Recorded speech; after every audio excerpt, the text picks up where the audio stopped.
Hello everyone, welcome to day 2 of our trip to Amritsar. We arrived from Kolkata to Amritsar yesterday afternoon. We visited Golden Temple in the evening and saw the Palki Sahib ceremony. The video's link is in the description. Today we are going to visit Golden Temple in the morning and then visit Wagah Border in the later half.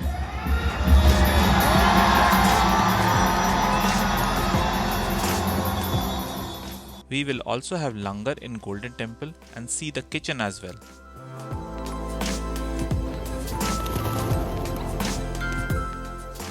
We are going to pick up a wheelchair today for my mother. There's free wheelchair service available which you may take by depositing any identity card of yours. Once you return the wheelchair, you would get your identity card back.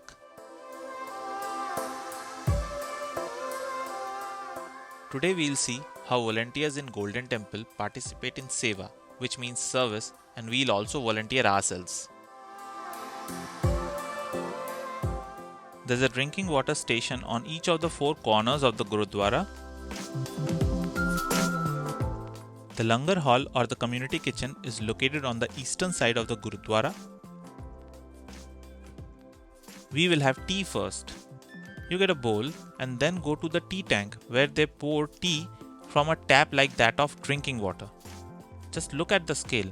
I had never seen tea being served from a tap. At the ground floor is the section where the vegetables are chopped. Anyone willing to volunteer can join. Just look at the amount of green peas. In the Golden Temple Community Kitchen, at an average, 100,000 devotees or tourists take langar daily.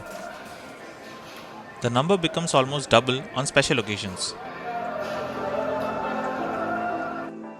At an average, more than 100 quintal wheat flour, 25 quintal cereals, 10 quintal rice, 5,000 liters of milk, 10 quintal sugar and 5 quintal pure ghee is used every day. Nearly 100 LPG gas cylinders are used to prepare the meals. All the preparation, cooking and washing up is done by the volunteers and caterers are not allowed. We are going to visit the kitchen now. The kitchen is distributed in 3 floors. Just ask anyone and they'll direct you to see the kitchen. This is the section on the ground floor where dal, sabzi and tea is made. At a time, 2 quintal sabzi is cooked in that huge pan. 80-liter tea gets prepared in this utensil at one time. Now we are going to the second floor where rotis are made using machines. At the first step, the dough is made from wheat flour. At a time, almost 80 kilograms of wheat flour is processed in about 7 minutes to prepare dough of this kind.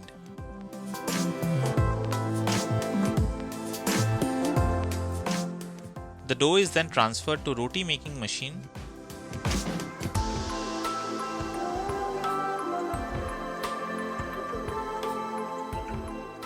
The machine makes small balls from the dough and then flattens them and delivers the roti at the final step. The machine is capable of making 7,000 rotis in 1 hour.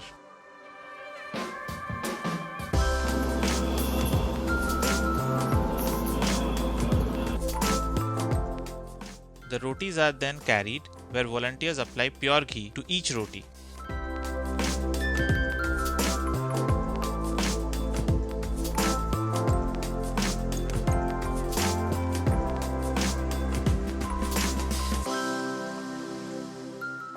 The entire kitchen is a beautiful example of assembly line concept where everyone does just one job and everything is done in sequence to get the final products delivered.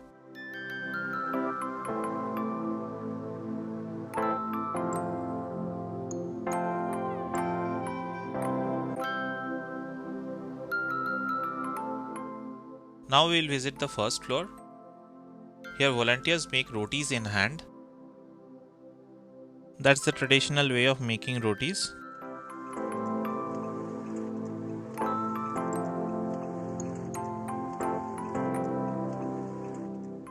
The langar hall is open 24/7 and anyone coming in at any time would be served food. There are two halls, one on the ground floor and the other on the first floor. Each hall has a sitting capacity of almost 3,500. The usual menu includes rice, roti, dal, sabzi and a dessert. We finished our lunch by 12:30 pm. Now we would head towards Wagah Border. A parade ceremony is held every day at this India-Pakistan border. Wagah is on Pakistan side and the village on Indian side is Attari. The border is about 30 kilometers from Golden Temple. We were a family of 6, so we hired a 6-seater SUV for Rs 1,900 for the to and fro journey. You may book cabs based on your needs. The prices are negotiable to some extent, so you may bargain a little.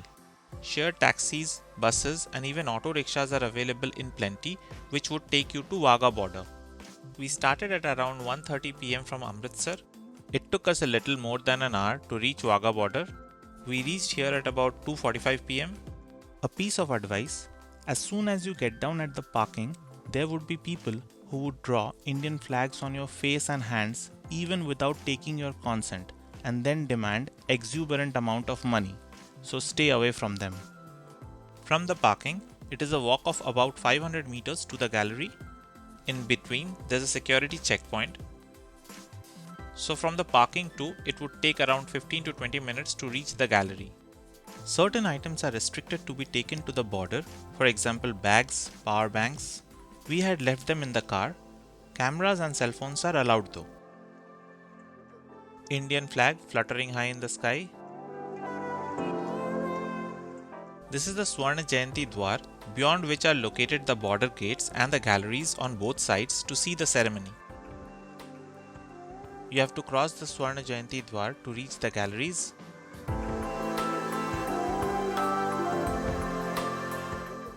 That's the flag of Pakistan across the border. The parade ceremony starts at 4 pm in the winters. The gallery gets full if you reach at the last moment, so it is recommended that you reach a little early to get good seats. Another thing that we were not aware of is that it is possible to book the seats beforehand. I have provided the link in the description for making the booking. This is a free service provided by the BSF. The border is located on the Grand Trunk Road. This serves as a road link and many travelers use this to visit either countries. The road continues to Lahore in Pakistan, which is 30 kilometers from the border. There's a wonderful opportunity for ladies who wish to participate in the ceremony. Just before the ceremony begins, ladies standing towards Swarna Jayanti Dwar are given the opportunity to run and perform dance with the Indian flag. You need to stand close to the gate, as this is not announced, and the ones standing there get the opportunity. The ceremony was first started in 1952. It is done jointly by Indian Border Security Force and Pakistan Rangers.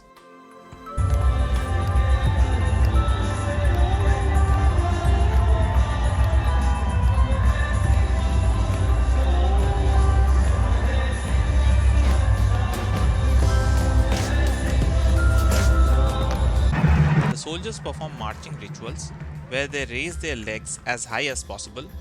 It is a symbol of two countries' rivalry and a display of cooperation at the same time.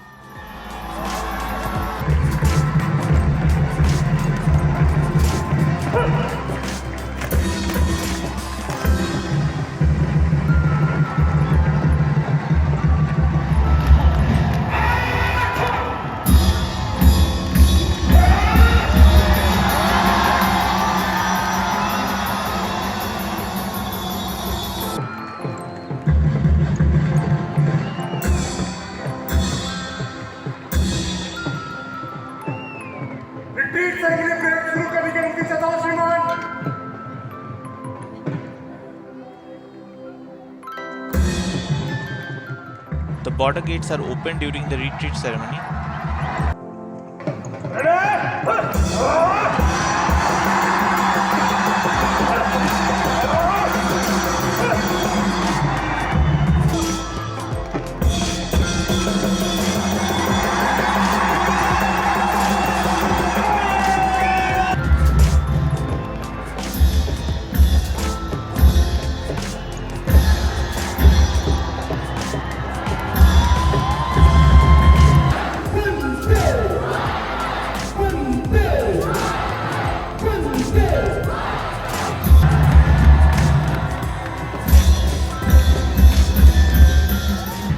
to the Wagah border and participation in the ceremony is incredibly moving and fills you with pride and patriotism.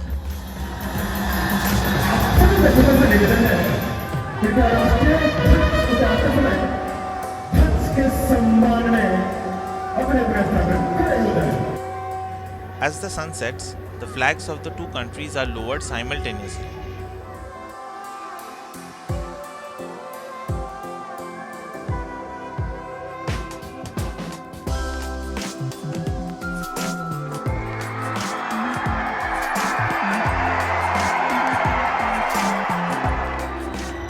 The flags are then folded and the ceremony ends with a retreat that involves a handshake between the soldiers from either side, followed by the closing of the gates again.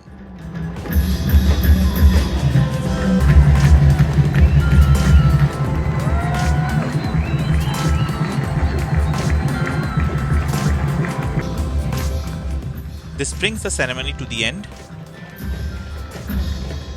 We started from Wagah border at about 6 pm and reached the statue of Maharaja Ranjit Singh near Golden Temple at about 7:30 pm. Today we had the evening to ourselves, so we spent some time in shopping and exploring some local food. Punjabi jutti is famous here and you will find plenty of shops around. Fulkari is a very popular design for clothing. Fulkari means floral design. These are beautiful embroidery works on apparel fabrics. Among various food, today we are trying badam milk. This is milk boiled with almonds, cardamom and other dry fruits. Next on the list was malai kulfi. Both of these were incredibly tasty. We picked up our dinner again from last day's restaurant, Neelam's. One recommendation would be Amritsari kulcha with chole, which is a must try. That's Golden Temple, that's Jallianwala Bagh, and that's Neelam's.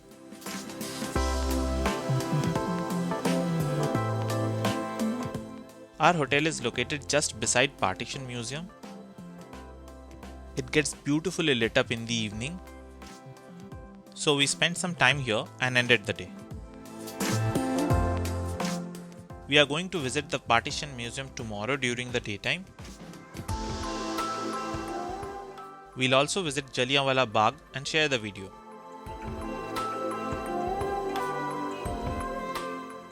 I hope you have enjoyed this video. Please feel free to like and share the video and subscribe to my channel to support me. I will see you in the next video. Till then, take care and goodbye.